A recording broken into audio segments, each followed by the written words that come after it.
You're watching BBC One, now in a change to the schedule, a BBC News special.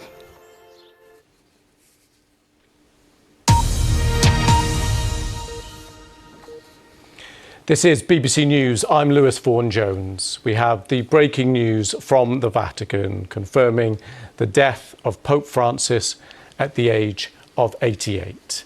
The Vatican released a statement confirming the death shortly after 7:30 in the morning in the Vatican. They released a statement, and I will bring that to you now. A short while ago, His Eminence Cardinal Farrell announced with sorrow the death of Pope Francis with these words: "Dearest brothers and sisters, with deep sorrow I must announce the death of our Holy Father Francis. At 7:35 this morning, the Bishop of Rome, Francis, returned to the house of the Father.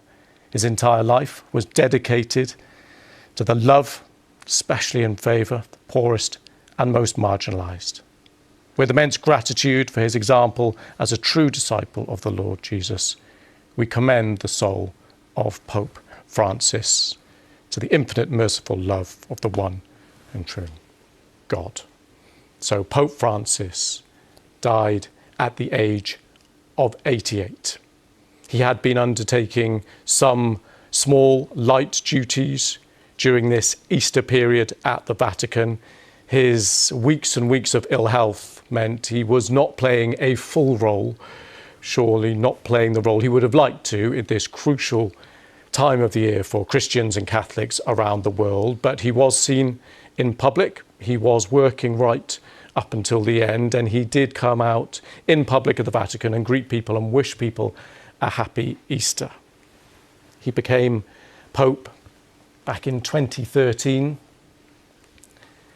He was already in his 70s at that point, and in many ways he was a Pope of firsts. He was the first Latin America leader to become Pope.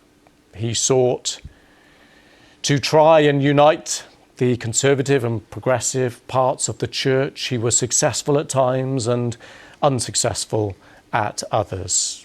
He was known for his concern for the poor, saw himself as an outsider, and he sought to project that image of simplicity, humility, humbleness as a leader.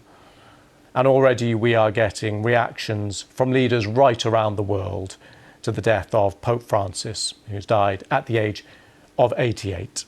My colleague Rich Preston is with me here. Rich, just talk us through some of the reaction that we've been getting already.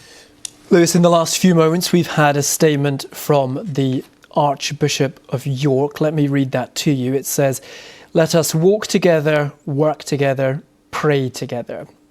These are the words Pope Francis said to me when we met in 2023. They sum up his vision for the Church, both the Roman Catholic Church, but also ecumenically. Francis' whole life and ministry was centred on Jesus, who comes among us not to be served, but to serve. We saw that compellingly in Francis's service of the poor, his love of neighbour, especially the displaced migrant, the asylum seeker, his deep compassion for the well-being of the earth, and his desire to lead and build the church in new ways. Francis showed us how to follow Jesus and encouraged us to go and do likewise. The statement does continue, and we'll have that in full on the BBC News website. We've had tributes as well from world leaders. Israeli President Isaac Herzog, who praised Pope Francis as a man of deep faith and boundless compassion, saying he rightly saw great importance in fostering strong ties with the Jewish world and in advancing interfaith dialogue as a path toward greater understanding and mutual respect. Iran, which is of course not a Catholic country, offered its condolences. A spokesperson saying, "My colleagues have just informed me of the news. I offer my condolences to all Christians around the world." That's the spokesperson for the Israeli foreign minister. We've had President Macron of France as well paying tribute, saying he sided with the most vulnerable and the most fragile, and that he did this with a lot of humility.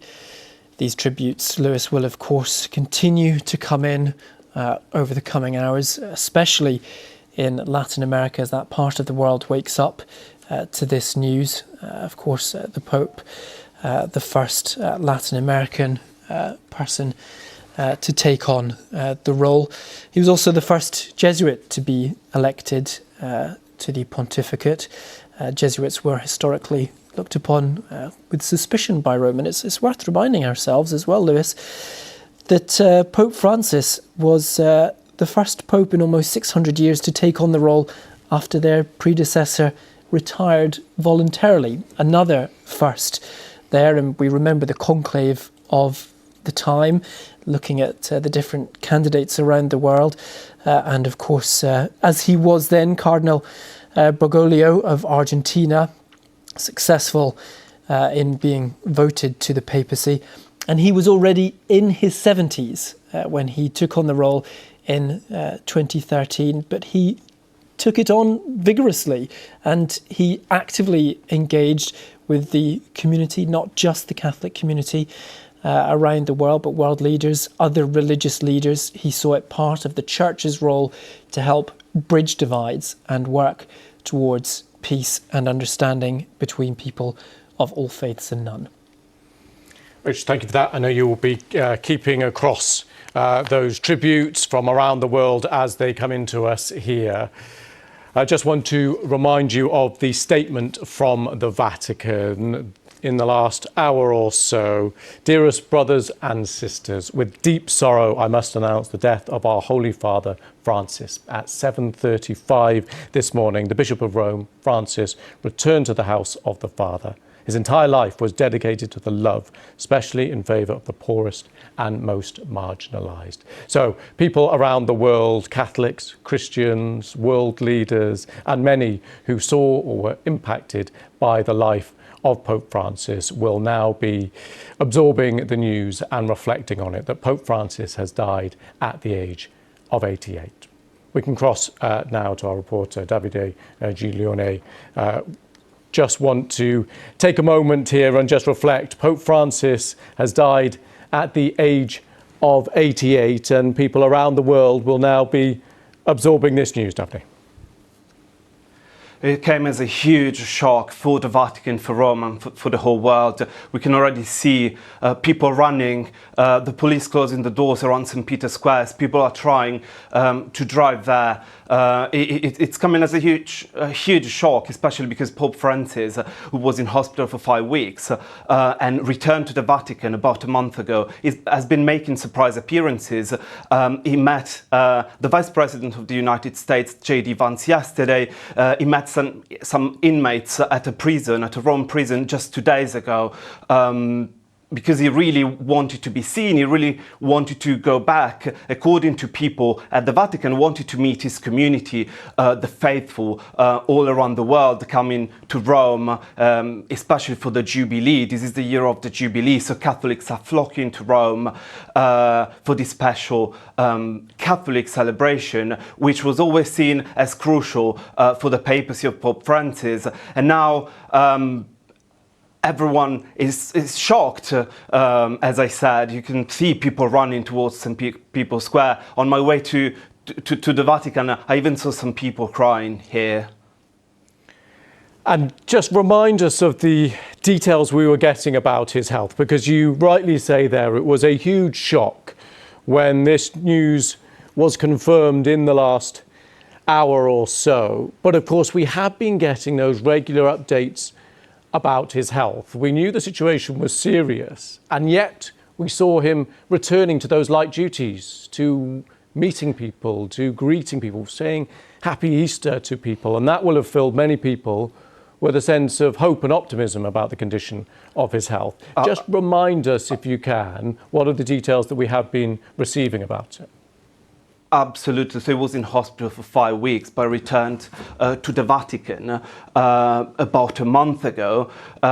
in hospital. He was fighting double pneumonia, but doctors and the Pope's spokesperson, the people close to him themselves, have been reassuring not only journalists but the Catholics, the Catholic community all over the world. And the Pope has been coming out. He's been talking to people. He went to St. Peter's Square. He was always in a wheelchair, but we did see him with more energy lately. Over the last few days, been making surprise appearances, and people were really happy to see him. People were cheering, were clapping their hands as soon as Pope Francis came out a few times over the last few weeks. Obviously, when Pope Francis is the first pope from the global south, is from Argentina. So, and when he was in Buenos Aires as a cardinal himself, he was always famous because he wanted to be close to the people. He was famous because he was taking the bus. So again, after his hospitalization, it was really, really important for him to go and see. Doctors have been advising him to rest, to stay inside. But he went to St. Peter's Square, and that's part of his personality. That was part of his charisma as well. With a few words, he could really talk to the Catholic Church and the world. And given your experience, talk us through the kind of man he was. So he was Pope for 12 years, and it was at the beginning. He came after Joseph Ratzinger, was Pope known as Benedict XVI. But Pope Francis had a completely different style. I remember I was still an intern when I was working in St. Peter's Square, but we were covering the Vatican on the first week of his papacy, and he started walking around very spontaneously, which is not what a pope would normally do, in the square. And the Swiss Guard and the Vatican police were just running completely unexpectedly to protect him. So it was very spontaneous. I was on a few papal flights with him for the BBC, and he talked to me personally about his grandmother. So he was really a simple, humble man who could talk to everyone about everything, because obviously we also know that he's been meeting heads of state, prime ministers. He recently met King Charles and Camilla, who came here for a state visit, and they went to see him.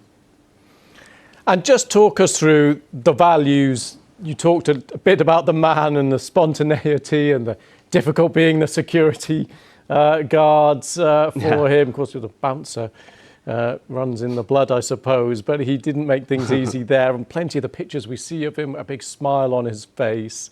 We've got to know the way he handled himself with world leaders and in public. Talk us through some of those values, though. What were the core values that he was driving at, and some of the changes that he was driving towards, and I suppose in the end, therefore, the legacy that he wanted to leave? Is always spoken out in favour of the poor. He always defended migrants, especially. So obviously, his vision on migration policies, and all the political issues connected to that were at the core of his papacy. We even know there were frictions between him and the current US administration, especially with J.D. Vance. They had very different visions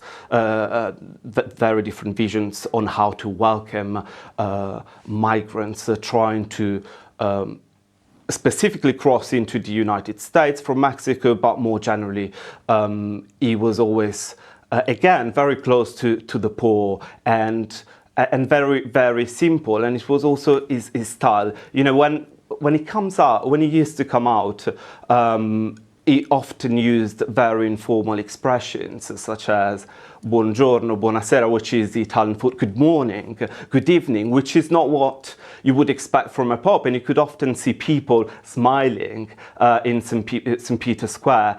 At the same time, when he was in hospital, he called the parish church of Gaza City. He was really close to that conflict. He was always praying for the ones who were left behind. He recently went to Asia, where he visited some of the poorest communities in the world. So I think that's part of his message, certainly. Davide Giulioni, thank you very much for that. Really appreciate those reflections from you, and given your experience of meeting him, we appreciate that. Just now want to bring you some more of the global reaction that we are getting from around the world.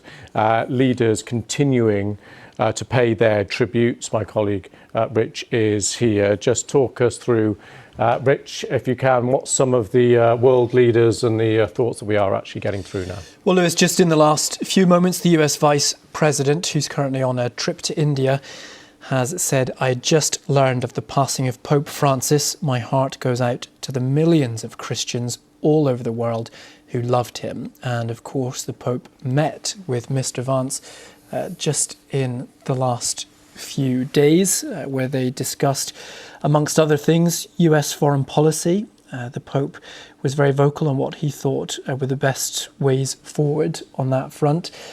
We've also heard from the Italian Prime Minister, Giorgia Meloni. She says the Pope's death makes us deeply sad. She described him as a great man and a great shepherd. France's President Emmanuel Macron described Pope Francis as a man of humility on the side of the most vulnerable and the most fragile. Dick Schoof, the Dutch Prime Minister, said the head of the Catholic Church was in every way a man of the people. Israel's President Isaac Herzog said the Pope was a man of deep faith, peace and compassion who fostered ties with the Jewish world. The Polish President, Andrzej Duda, said he was a great apostle of mercy in whom he saw the answer to the challenges of the modern world. Pedro Sanchez, the Spanish Prime Minister, hailed Pope Francis's commitment to the most vulnerable.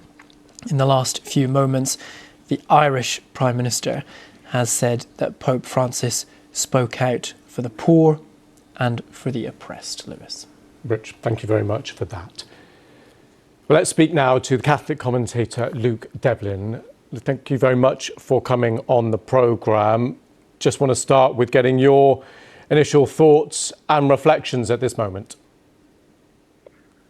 Well, it was shocking news after having seen him address St. Peter's Square yesterday. We were all expecting a few months' convalescence, certainly, as he was gravely ill, but nonetheless, a shocking turn of events. And I think for those of us involved in the social teaching of the Church, the advocacy for refugees, asylum seekers, climate change, the works of mercy, Francis was an incredibly strong advocate for practical, applied theology, actually making a difference. His encyclical Laudato Si, really making the link between climate change and global inequality. He talks of the cry of the earth and the cry of the poor, something he got from theologian Leonardo Boff. And these resources and that encouragement that he offered was really transformational within the Church, of course, building on traditional Catholic social teaching and the encyclicals of previous popes as well. But nonetheless, providing a bit of a new and opening the windows of the Church and letting in a bit of new light, so to speak. And I think that was massively encouraging and allowed people to take another look at the Church. We saw recent survey data which shows an upsurge in church attendance, especially among the young. And I think part of that is sometimes called the surprising rebirth of Christianity, a kind of cultural moment where people are looking again at some of the doctrines of the faith, maybe being alienated from cost of living and materialism and consumerism and wanting to wanting something more. So I think looking at it just on some of the points that you've raised there, that balancing act between the different depths of feeling on a more conservative side in the church, more progressive side on the church. How do you feel overall he straddled that? He kept that balance? Because, of course, he was fiercely criticised at times from both sides. That's right, and certainly with such a massive global community of faith, as well as the Curia of the Vatican itself, which he engaged in some work of reform around. It's incredibly complex and nuanced in terms of trying to evaluate that, especially so soon. There were certainly some issues for some around his suppression of the observation of the traditional Latin Mass pre-Second Vatican Council, where Pope Benedict's liberalisation, allowing any priest to celebrate under that rubric, was curtailed by Pope Francis because he felt it was creating sects within the church who would see that as the only valid form of mass, and they wouldn't practice the so-called Novus Ordo, the mass in the vernacular in English and other vernacular languages. And that was an ongoing debate and point of friction among what you could call traditionalists and progressives within the church. But I sometimes think these divisions are not as black and white as you would think, because those who practice or who celebrate solemn, reverent liturgy and have a lot of love for traditional forms, such as myself, would also be associated with strong social justice advocacy and the social teaching of the church. There's also questions around the abuse crisis within the church and accountability and reform for that, whether he took enough action on that, and whether he also was involved in individual cases with people that were close to him that were less than satisfactory. But for now, we are grieving the Holy Father. We're shocked by the news, and he's going to leave an incredibly powerful legacy that we're going to be drawing on for a long time to come. Luke Devlin, thank you very much for your thoughts at this moment. We appreciate your time. Thank you. We're going to speak now to BBC Radio presenter and Vatican expert Ed Sturton. Ed, just talk us through your reaction to the news this morning. Well, after that extraordinary recovery during his time in hospital, when everybody expected he was going to leave us, it's, well, obviously a surprise, but also rather moving, I think, that he managed to appear before the crowds in St. Peter's Square on Easter Sunday, such a huge moment in the life of the Catholic Church, and a sort of appropriateness, I suppose, that should have been the last time we saw him, and that he's died in this way. As your last speaker suggested, he leaves a huge agenda of change, which he half fulfilled. And I think the process of seeing what happens next and who the cardinals choose to succeed him is going to be absolutely fascinating. Yeah, just want to bring quickly just a little bit more reaction we're getting here in the UK specifically. Conservative leader Kemi Badenoch has paid tribute to Pope Francis, posting on social media.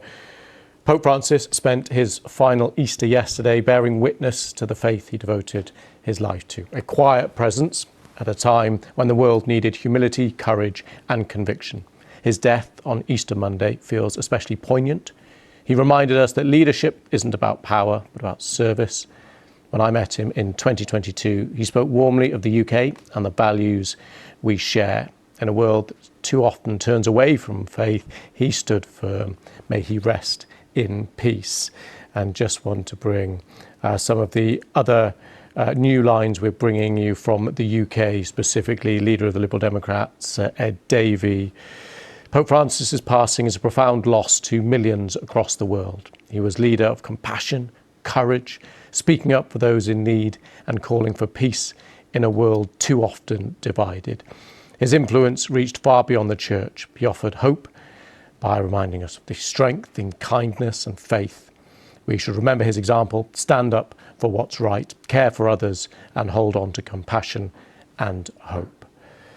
Ed, that's just some of the reaction from the UK. We've been bringing over the last hour a global reaction because he was, of course, a truly global figure.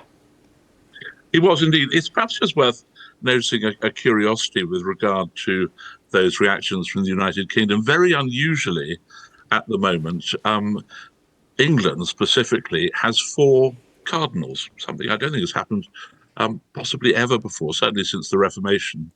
And one of them, Cardinal Fitzgerald, is too old to vote in these elections, but 2 of them, Cardinal Nichols is 79, and of course the cut-off point for voting is 80. And Cardinal Roche, who actually works in Rome, is also English. And somebody called Timothy Ratcliffe, who was an unexpected cardinal, very close to the Pope, was appointed last year. So he had a certain sort of affection, it would appear, for us Brits. But as you say, a worldwide figure, and the Catholic Church's sort of reach and agenda is so huge that it really does touch pretty much every part of the world. One of the things that marked his pontificate was an attempt to refocus, if you like, the Church beyond Europe. And he appointed all sorts of cardinals from different parts of the world that had never had cardinals before. Mongolia has one now, I think, and Myanmar. And that was all part of his agenda, which was, given that he was the first pope from Latin America, was to say the Church may have had a huge amount of history in Europe, but Europe really is no longer the centre of the Church. It is a worldwide institution with extraordinary reach. And part of his reform process was to get that reflected in the way the Church is run by, as I say, appointing all sorts of senior figures from non-traditional places, if you like. And Ed, I know it's difficult to try and sum up these things. He became Pope in 2013. Talk us through the legacy, or at least some of his values that drove him, what he was trying to achieve. It may be too early to assess legacies, but where do you think he was driving at, and how successful or not do you think he was? Well, I think it's worth remembering that at the time that he became Pope, the Church really was in a state of crisis. His predecessor, Pope Benedict, had resigned, something unprecedented in many centuries. And there was a sense that the Church was almost out of control at that stage, with a whole series of scandals. And I think one of the first things that he did was restore a sense of purpose and direction. Some people, of course, didn't like the direction in which he took the Church, but he was very clear about, broadly speaking, what he was trying to achieve. Reform is probably the best word, although political terms never quite work when applied to religious institutions. But in a whole range of areas where there was a feeling, I think, among many ordinary Catholics, particularly in Europe and North America, that the Church has rather got left behind, he tried to introduce change. The Catholic Church is a very conservative in its sort of constitution and its genes, if you like, institution. So that was a very, very sticky process. And I think if he was listening to this, or if we asked him himself, he'd probably said, I got about halfway with where I wanted to go. I'll give you an illustration, if you like, in terms of the role of women in the Church. But very early on, he introduced a kind of conversation about the possibility, not of ordaining women as priests, because that's a hugely controversial subject, but of ordaining women as deacons, which is a slightly junior role, but nevertheless one that requires ordination. And that whole push really sort of ran out of steam. It never really went anywhere. But at the same time, what he has done is he's appointed women to all sorts of very senior positions in the Church, positions which in the past have been held by men, by cardinals, by princes of the Church, and are now held mostly by religious women, religious in the sense that they're nuns. So the governor of the Vatican City State at the moment is a woman, something that's never happened before. So he broke the link, if you like, between ordination and power, and used that, breaking that link to give more power, I think, to many women. But of course, many women in the Church would say that he didn't go nearly far enough, and the whole question of ordination remains very much open. If you look equally at the question of gay relationships, he said very early on, as many people will remember, "Who am I to judge?" when asked about gay sex, which was an astonishing thing at the time. If you remember his predecessor, Pope Benedict, when he was head of the Vatican's sort of ideological body, the Congregation for the Doctrine of the Faith, as it then was, he wrote a document in which he described gay sex as intrinsically disordered, which is an incredibly upsetting way of looking at things to many Catholics. So immediately the rhetoric changed the tone of the conversation enormously. 10 years later, he introduced the possibility of priests blessing gay couples. Again, caused enormous ructions in many quarters, and people thought he was taking things too far. And equally, many gay Catholics would say he didn't go nearly far enough, because the blessings don't bless the union. It's not like a formal marriage. They bless the individuals. So on all those kinds of areas, he sort of edged forward, I mean, very significantly in many ways. But it's a reform process, if you like. It's not one that you can say it's done. There's a long way to go in many areas. Thank you so much for that. We'll be back with you in a moment to try and pick through some of those more thornier issues about legacy and values and the change that he was able or unable to make. I just want to bring people right up to date with the news we are reflecting on here, though. Pope Francis has died at the age of 88. The news coming through in the last couple of hours from the Vatican. The news on his health, of course, we've been getting continuous updates for weeks and weeks. There was a sign potentially that things were improving. He made that public appearance, unscheduled public appearance at the Vatican, wishing people a happy Easter, greeting people. So given that, it was a shock to many around 7:30 this morning when the Vatican released a statement. I'm just going to bring you that statement. It says, a short while ago, His Eminence Cardinal Farrell announced with sorrow the death of Pope Francis with these words: "Dearest brothers and sisters, with deep sorrow, I must announce the death of our Holy Father Francis. At 7:35 this morning, the Bishop of Rome, Francis, returned to the house of the Father. His entire life was dedicated to the service of the Lord and his Church. He taught us to live the values of the gospel with fidelity, courage, and universal love, especially in favour of the poorest and most marginalised." Well, my colleague Rich Preston is with me here in the studio. And Rich, you've been keeping across the reaction, international reaction coming in from leaders right around the world. That's right, Lewis. Let's stay closer to the Pope's home to begin with. The Italian Prime Minister Giorgia Meloni saying the Pope's death makes us deeply sad.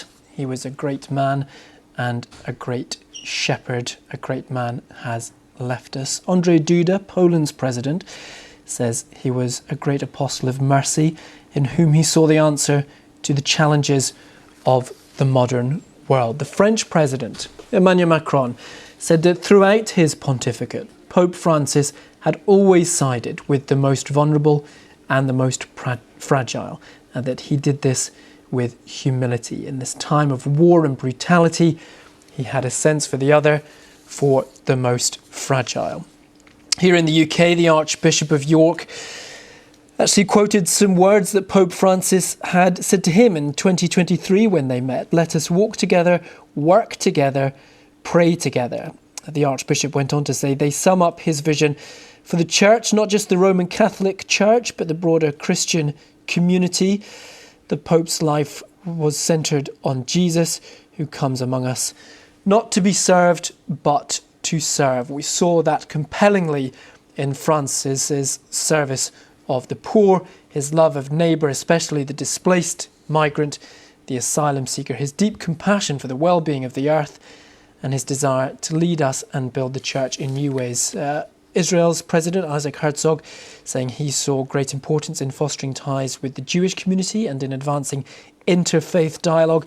And Lewis, that's really key to the Pope's life and legacy. We see countries like Iran, of course not a Christian country, offering its condolences to all Christians around the world, and even within the Christian community. There can, of course, be divides within the last few moments. The head of the Orthodox Church in Moscow has said the Pope played a significant role in active development of contacts between Russian Orthodox Church and the Roman Catholic Church, and going on to say that it hopes these cooperations, these ties, will continue in the Pope's name following his death. Rich, thank you for the moment for that. We're going to go back to BBC Radio presenter, Vatican expert, Ed Sturton. Ed, what do you make of some of the themes coming through there in those tributes from around the world?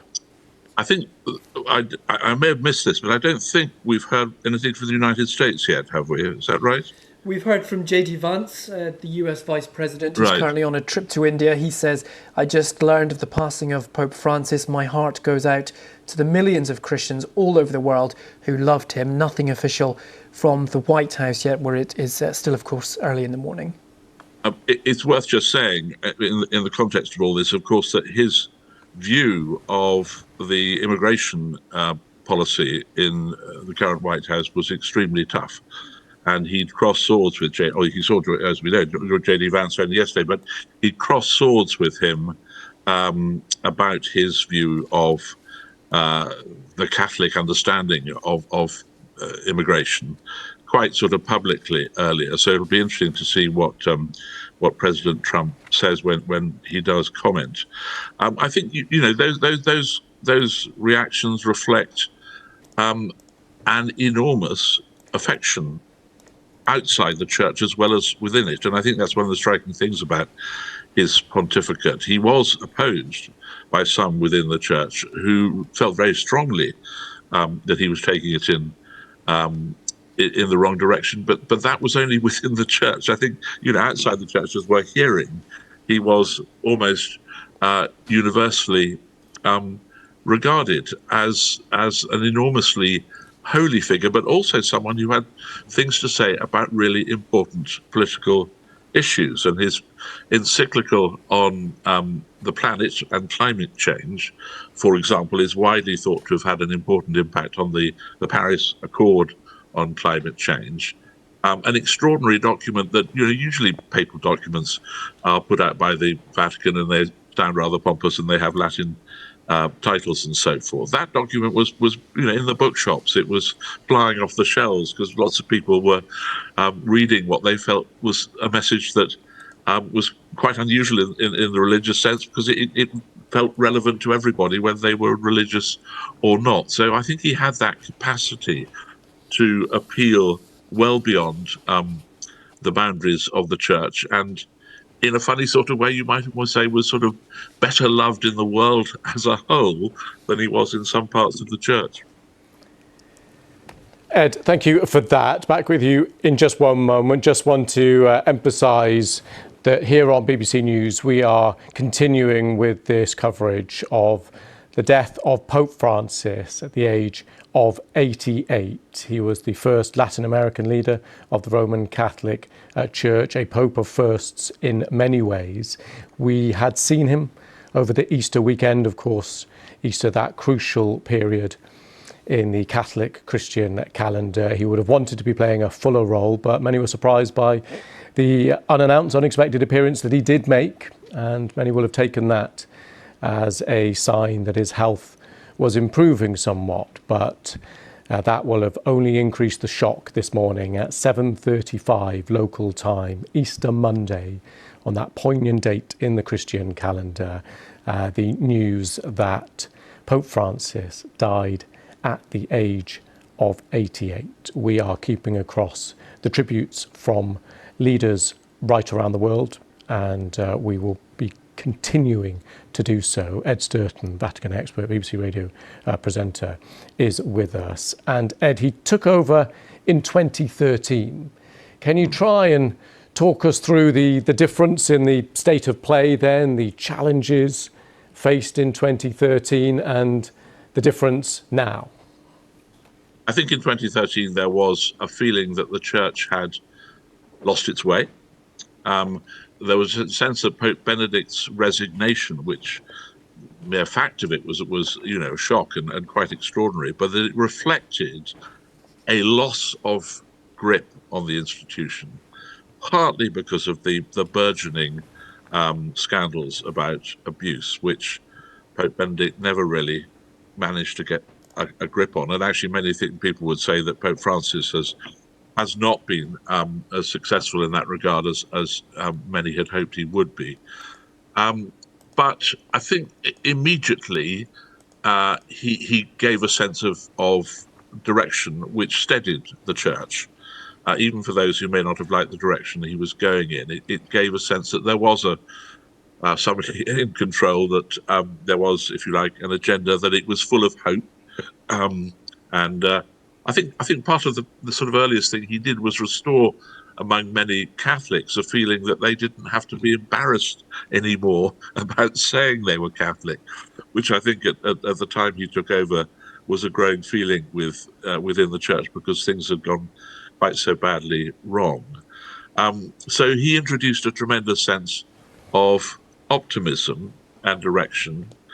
And that's been a mark, really, of the way he has managed things throughout his pontificate, although it has been at times choppy. And as I said earlier, there's quite a lot of areas where things aren't resolved. Things have got halfway. One of his great campaigns was, it sounds rather sort of nerdy, if you like, was synodality, which was the idea of expanding into a degree of democracy, if you like, into the church.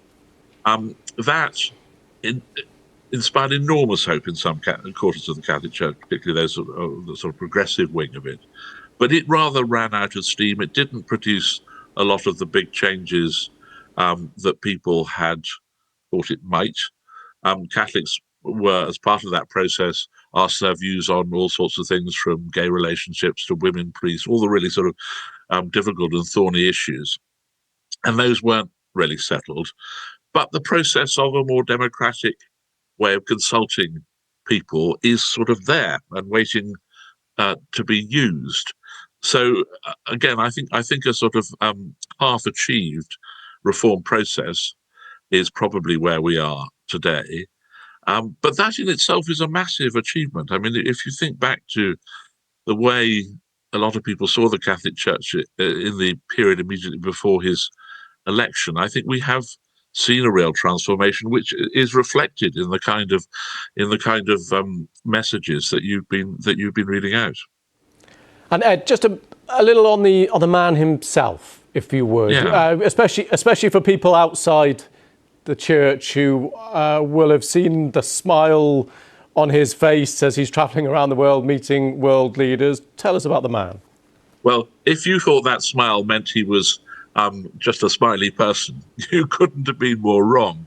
Very clever. He became a Jesuit, which has a reputation for being, if you like, the intellectual shock troops of the Catholic Church. Became a Jesuit in his 20s and very quickly became the leader of the Jesuits in Argentina, and had to negotiate his way through the Dirty War and the junta and all that very, very difficult period in Argentina, again, which some people criticized the way he did it, others admired it, but incredibly tough early on to have gone through all that. And I think that left him with, well, I think almost you could call it political skills. I mean, he knew how power works. He was also extraordinarily sort of cultivated. He liked opera. He liked quoting 19th century French poets. Great foodie too. Although he was Argentinian, his family historically came from Italy, and he enjoyed many of the sort of aspects of Italian food that we all love. Little quirks. He saw, I think it was about 30 years ago, he saw a television program which he said was shocking. He doesn't really explain why in his autobiography, but it appears it was lewd or something of that kind. And he's never watched television since. So although he was a huge football fan, he just didn't watch the matches because he sort of took against the telly. So I think, well, his autobiography, which came out earlier this year, quite an unusual thing anyway for a Pope to write an autobiography, made you think that you would have enjoyed being with him at dinner enormously, that he would have been just terribly good company? Ed, thank you so much for that. Fascinating insight, snippets to the man behind the role, as well as the importance of the man in the role. Ed Sturton, thank you very much for your thoughts. Now, the announcement of the Pope's death was made by Cardinal Kevin Farrell, who will now preside over the conclave to elect the next Pope. Let's take a listen. Dear brothers and sisters, with deep sorrow I must announce the death of our Holy Father Francis. At 7:35 this morning, the Bishop of Rome, Francis, returned to the house of the Father. His entire life was dedicated to the service of the Lord and His Church. He taught us to live the values of the Gospel with fidelity, courage, and universal love, especially towards the poorest and most marginalised. With immense gratitude for his example as a true disciple of the Lord Jesus, we commend the soul of Pope Francis to the infinite merciful love of the triune God. Well, the Pope's health deteriorated sharply at the beginning of the year. Let's take a look at the timeline of recent events. It was on February 14th that Pope Francis was admitted to Rome's Gemelli Hospital for medical treatment. 4 days later, an X-ray revealed that he was suffering from pneumonia in both lungs. On February the 22nd, the Pope experienced what's described as a respiratory crisis and needed the use of oxygen. His situation was described as critical. After 5 weeks in hospital, he was well enough to be released to continue his recovery at the Vatican. On April the 9th, a picture was issued showing King Charles and Queen Camilla visiting the Pope on their state visit to Italy. And just yesterday, Easter Sunday, Pope Francis made his final public appearance before the crowds at the Vatican. Let's speak now to Joel Hodge, Head of Theology at Australian Catholic University in Brisbane. Thank you very much for coming on the programme. Just want to start with your reflections and your immediate thoughts when you heard the news.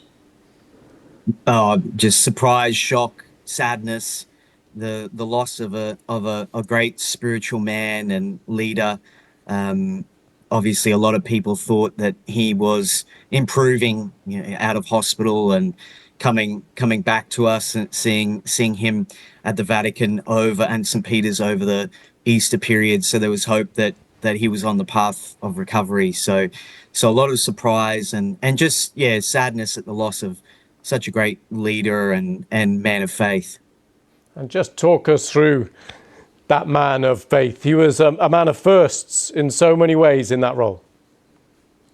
He was indeed a man, firstly, who became Pope not after the death of a Pope, but after the resignation of a Pope. So that was quite extraordinary in and of itself. And then the first South American, Latin American pontiff and Argentinian, a man with an Italian background and a grasp of Italian, of course, so he knew the Italian culture and could work with that context and environment, but coming very much from the outside of that too. So, and with that different perspective, the perspective of the Latin American world and that great concern for the poor, for the migrant, his family being a family of migrants, but also, yes, a great man of spiritual insight and depth. He was the first Jesuit to be a pope from that great religious congregation that St. Ignatius of Loyola started 500 years ago.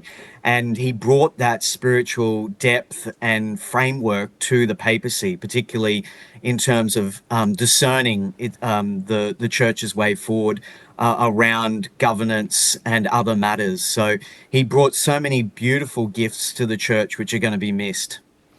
Joel, we've had tributes, of course, from around the world. I just want to read this one, and I'll just get your thoughts off the back of it, if I may, because I'm sure they will reflect the feelings of so many. This is from the former Archbishop of Canterbury here in the UK, Justin Welby, saying this: "It is with A deep sense of personal sadness that I mourn the death of my friend, His Holiness Pope Francis. With our Roman Catholic brothers and sisters, along with the global church and many more around the world, I'm filled with a great sense of loss. He was a pope who spoke not just to the Catholic Church, but far beyond it. His leadership was felt powerfully among us in the Anglican community. From the very first days of his papacy, he was an example of humility. He constantly reminded us of the importance of serving the poor, always standing with those who face persecution and hardship. During my time as Archbishop of Canterbury, it was a great privilege to work with him in peace building, not least in South Sudan. Over the years, he became a friend, and I will miss him deeply. For his commitment to walking together as Roman Catholics and Anglicans, for his vision, passion, for working for ever greater reconciliation and unity between all Christian denominations, I am profoundly grateful. I give thanks to God for his life and his faithful servant of Christ. May he rest in peace and rise in glory. I just want to pick up that one line there where he says he was a representative of the church, of course, but, quote, far beyond it. And that idea of having a presence right around the world, expanding out beyond Catholic and Christian communities. He was a singular global figure. He drew the attention of just so many people in not only what he said, but how he said it, what he did, the manner of his life. He was a great exemplar of the Christian life, of a great servant of the church.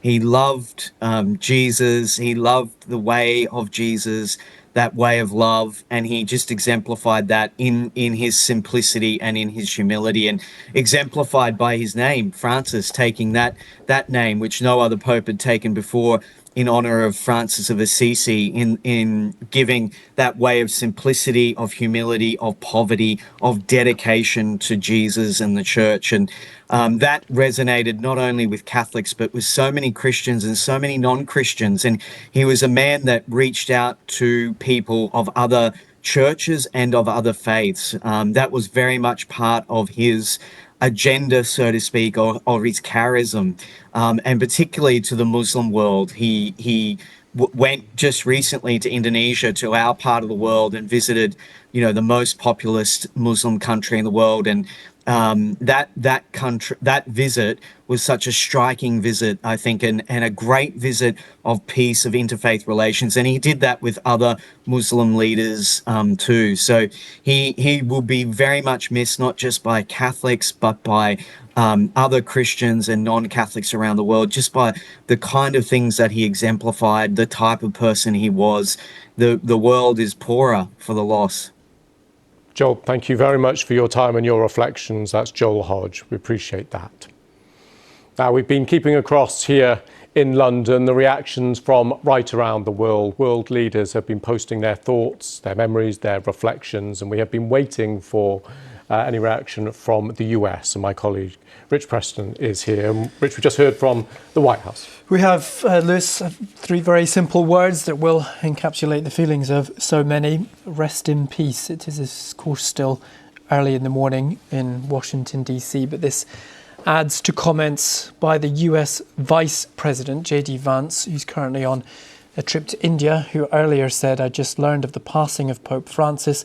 My heart goes out to the millions of Christians all over the world who loved him." That is echoing sentiments from other world leaders. Italian Prime Minister Giorgia Meloni saying the Pope's death makes us greatly sad. He was a great man and a great shepherd. The Polish President Andrzej Duda describing him as an apostle of mercy in whom he saw the answer to the challenges of the modern world. We've also heard from British political leaders as well. In the last few moments, the Mayor of London, Sadiq Khan, has said in a message on X, "As the mayor to a city of more than 1 million Catholics, I want to express my sadness and the sadness of all Londoners at the passing of His Holiness Pope Francis." Rich, thank you very much for that. And a reminder, we are continuing our special coverage here on BBC News, covering the death of Pope Francis at the age of 88. We can speak now to Professor Anna Rowlands, who's at the St Hilda Chair in Catholic social thought and practice at Durham University and is in Vatican Square. Thank you very much for joining us. Could I first of all just get your immediate thoughts, reactions, reflections on the news? Sure. Well, as you can see, I'm in a rather busy St. Peter's Square this morning, where I think people are just beginning to absorb news that on the one hand will seem quite shocking to people, because I think people felt that he was recovering. Yesterday there was that greater strength of voice when he was in this square to address people and to use all of his strength and conviction to wish people a happy Easter. So I think there's just a sense of a wave of absorbing the news here, and I think for people this is a real moment where somebody who has been not just the leader of the Catholic Church, this enormous community worldwide, but also has felt like the world's pastor, somebody who has spoken to people who maybe have quite a suspicious sense of institutional religion or the church, but he's spoken about things that are close to people's hearts, a capacity to speak in this moment about empathy and compassion, the sense that we are all human beings together. That feels like quite a countercultural message given the turn of our politics in recent months and years. So this feels like an enormous watershed moment for people very personally here in Rome, I think, but also I think it's a real moment for our world. And just give us a sense, if you can, of the mood there, because given those appearances, those unscheduled appearances, many people took that as a sign of hope that his health was improving. So no doubt that would have increased the shock for so many people there this morning.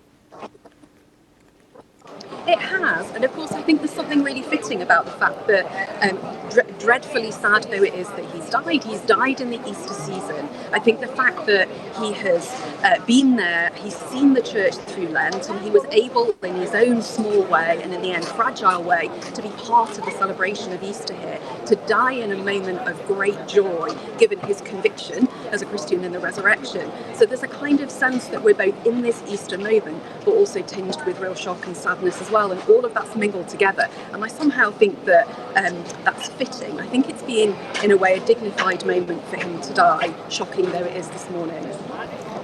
And I suppose now people behind you there will be reflecting on the man, but also what he's achieved, becoming Pope in 2013.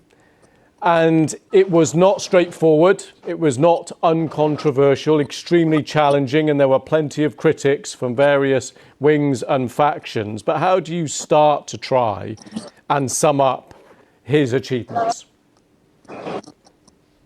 I think that one of his greatest achievements is to give people a sense that he wanted the papacy and the church to be close to people. Proximity and encounter were key to his sense of what the papacy and the church needed to be for the world and in the world in this moment. He was somebody who gained enormous energy from being around people. His sense was as a pastor. All you had to do was watch him go on those visits last year when he went off all over the world when he was really already quite diminished at that point, but he gained his energy from that sense of closeness and proximity to the lives of others, of wanting to draw from them a sense of life and vivacity. And I think that one of the things he's really done for the Catholic Church in this moment is to show, first of all, the absolute necessity for the church's message in this moment. It is in no way less relevant, it is more relevant given the reality of the world right now. But he also turned that lens back inside the church itself. He wanted a church that was healthy on the inside so that the world itself might also be healthy. And I think for him, his involvement in the last few years in the Synod on Synodality that I've also been involved in was very much about reform and restructuring the church, about re-energising the church for mission. And if there's one word that I think was at the heart of this papacy, it was a mission, that the church is an organisation that does not exist for its own sake, but exists for the sake of the world. And that conviction in mission in this time, the newness of that, even given the age of the church, that absolutely was what drove Pope Francis. Anna Rowlands, thank you very much for talking to us live here on BBC News. Thank you. So we are continuing our special coverage live here on BBC News, reflecting on the death of Pope Francis, who's died at the age of 88.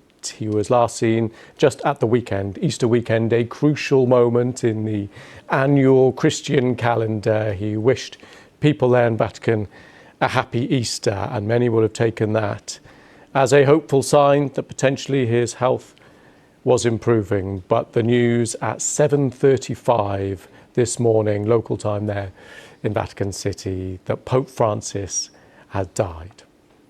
Let's cross to Rome now. Our reporter, Sofia Petitza, is there. And Sofia, we've been getting reaction from right around the world of people expressing their shock at the news. It must be particularly poignant there where you are. But Luis, let me tell you, the feeling here, as you said, is one of palpable shock.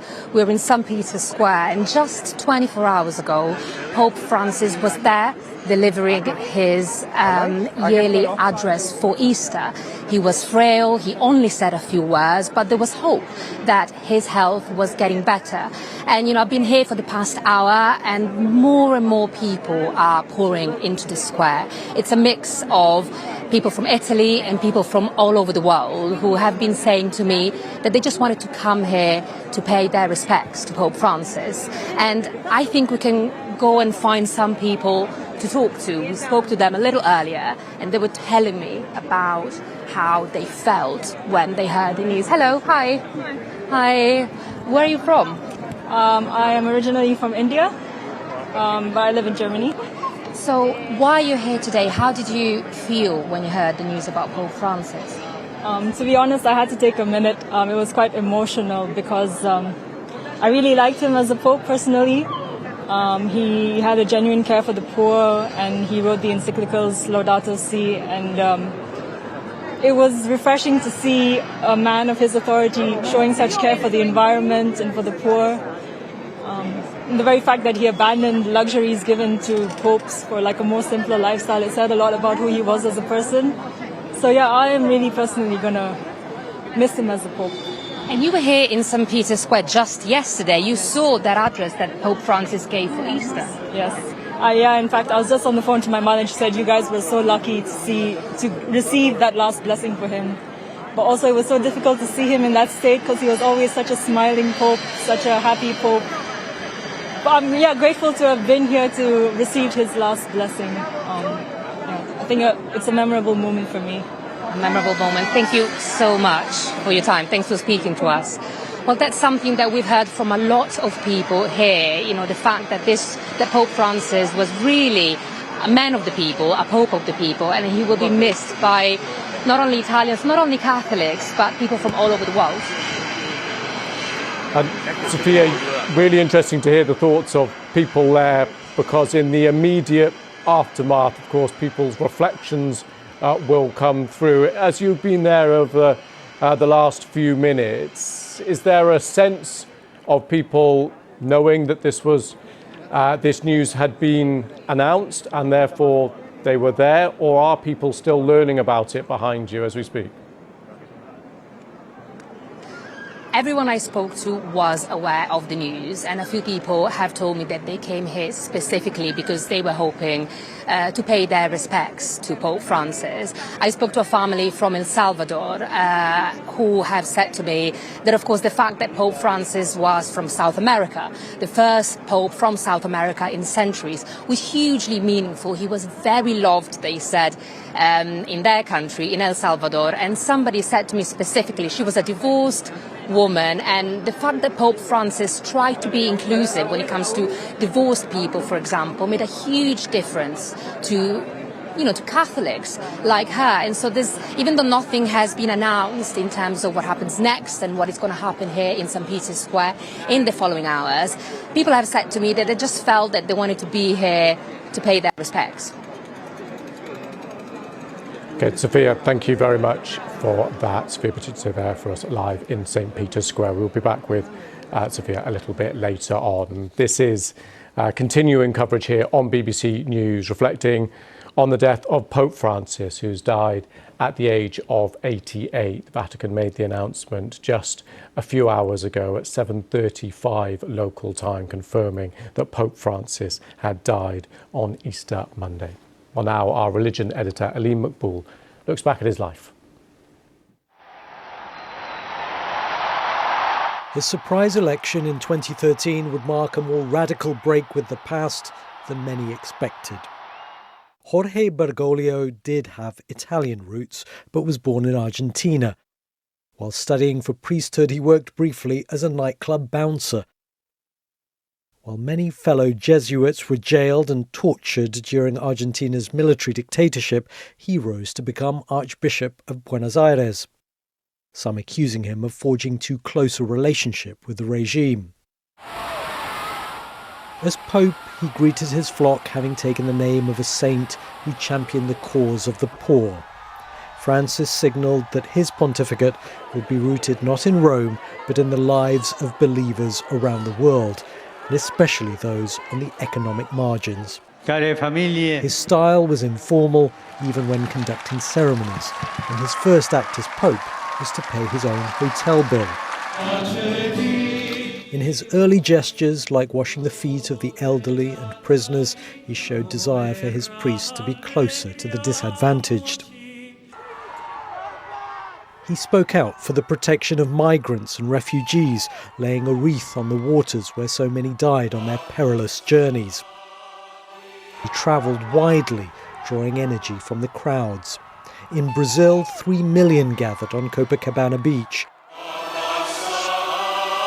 And in the Philippines, he broke records for the world's largest mass, as 6 million turned out to join him. He linked economic inequality to the environment. In a video launching a papal encyclical, he said climate change amounted to rich countries inflicting damage on poor ones. The Pope of the Holy See! In 2015, he became the first Pope to address the US Congress. I am most grateful for your invitation, telling the world's richest nation to take care of Mother Earth. God bless America. He apologised for the scandal of sexual abuse of children by priests. His words here spoken by a translator. God weeps for the sexual abuse of children. On a visit to Ireland, the first by a pope in almost 40 years, he apologised to victims at almost every event, but scandals continued to emerge. His papacy marked something of a change of tone on the subject of homosexuality, early on remarking, "Who am I to judge?" when talking about a gay bishop. But some progressives argue that in practical terms, the Vatican's stance and the Church's teachings have changed little. Even so, conservative Catholics viewed him with suspicion. But in some ways, he was as traditional as Pope John Paul II, whom he made a saint. And he had very conservative views on abortion, contraception, surrogacy, and gender reassignment. His style of papacy, though, couldn't have been more different to his immediate predecessor, Benedict XVI, whose funeral he presided over. Through the scores of cardinals from the developing world he appointed, he changed the complexion of the church hierarchy, consolidating a shift in the centre of gravity of Catholicism away from Europe, where it was in decline, toward Latin America, Asia and Sub-Saharan Africa. In recent years, Pope Francis was beset by health issues, most noticeably affecting his mobility, but he found it hard to pare down his busy schedule. Buona domenica a tutti.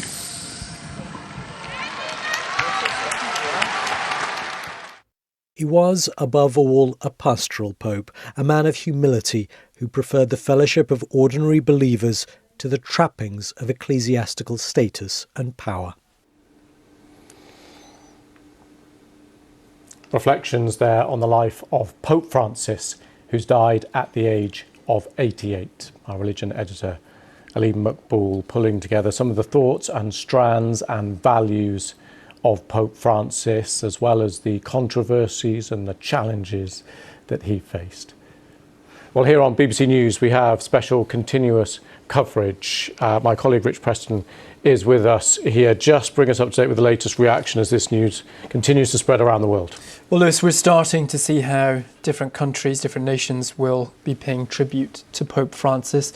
In France, the Eiffel Tower will go dark on Monday night. That's after Emmanuel Macron described the Pope as a man of humility on the side of the most vulnerable and the most fragile. And sticking in Paris, the bells at Notre Dame Cathedral have rung out 88 times in honour of the Pope.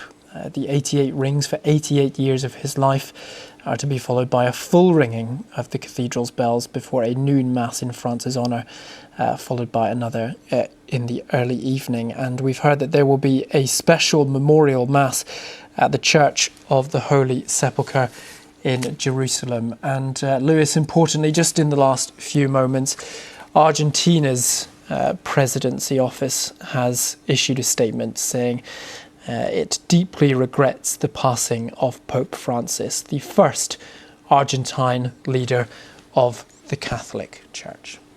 Rich, thank you. And in many ways, he was a pope of so many firsts. The first from Latin America, as you mentioned, the first Jesuit priest to be named pope, the first pope to be born and raised outside Europe since the 8th century.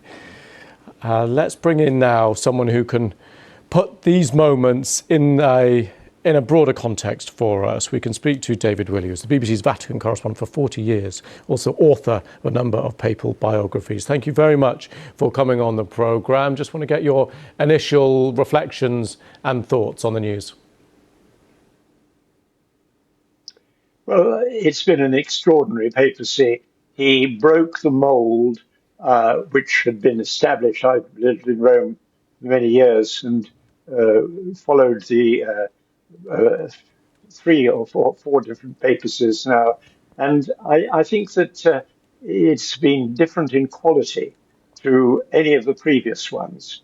You remember, of course, the great Saint John Paul II, the first pope, the pope from Poland, who broke the mold also by becoming a great traveller. He brought the church, he travelled out to the world to see his flock rather than allowing the pilgrims just watching the pilgrims come to visit him in Rome. And Pope Francis also travelled very widely. I accompanied him on many of his journeys to Africa, to Asia, to many parts of the world. He really set, it seems to me, the Catholic Church on a new road in which it would really can now look forward to becoming a universal church in a sense which it has not been before. That's to say, he went to Mongolia, he went to southern Sudan, he went to the ends of the earth in his attempts to bring the Catholic faith to the faithful and to preach and to act in a way which he considered was suitable for the modern world. When he was first elected, there were great expectations that he would be a reformer. Well, there are many people have been disappointed at the extent of his reforms. He has indeed brought women into the church, not in the sense of allowing women to be ordained as priests, but for example, there's now a woman who is the governor of the Vatican City State. There's a woman running the Vatican museums. There's some quite important Vatican roles are being filled by women now. And although he's refused to compromise on the age-old traditions of papal celibacy, it's not excluded that things will change in the future. And I think we're entering upon a very, very interesting phase in which all the cardinals will now come to Rome to elect a successor to Pope Francis. And who knows where the choice is going to fall, because it seems to me the field is very open. It could be yet again somebody from the developing world, which would be predictable, but also it could be another Italian. The cardinals could play safe. There's going to be a lot of heavy discussion in the weeks to come here in Rome. Indeed. And David, if you would just stay there and stand by for us, because I do want to get into what happens next in just a moment. We'll be back with David in just a second. But just if you are joining us now, we have continuous special coverage here on BBC News reflecting on the life of Pope Francis. The Vatican announced his death at the age of 88 at 7:35 this morning, Easter Monday in the Vatican. You are watching BBC News.